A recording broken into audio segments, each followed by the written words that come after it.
Hey, Caroline Bolderston here with Coaching on the Go.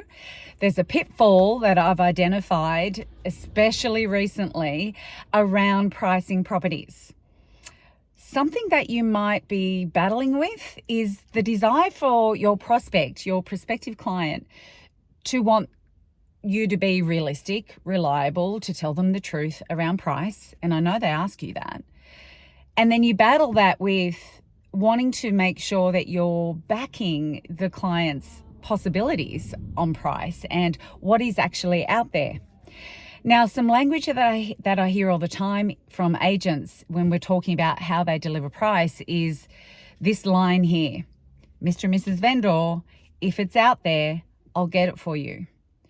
That usually comes after talking about price, talking about a reliable range, and giving the vendor a conservative figure that they can rely upon. So here we are being conservative, and then we're trying to overcome that when the vendor is a little bit disappointed potentially with price by saying, but if it's out there, I'll get it for you. So the real problem here is the conservative part.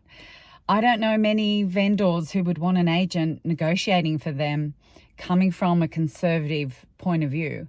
It just seems to be limiting. So potentially what we need to do is erase the word conservative and actually talk about these are some of the statistics, the data that could be reliable. What I want to look at here today is what could be possible for you and actually really back the possibilities. So this is an opportunity for you to catch yourself. If you're using that line, if it's out there, I'll get it for you, that's the indicator you're in trouble. That's the indicator they're disappointed with what you've said previously.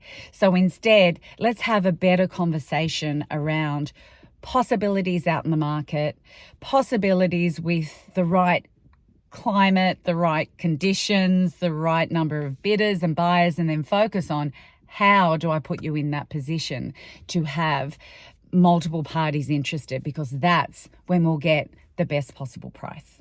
So I hope that is something to consider and might change the dynamic for you in your next listing meeting so that you are not losing on price.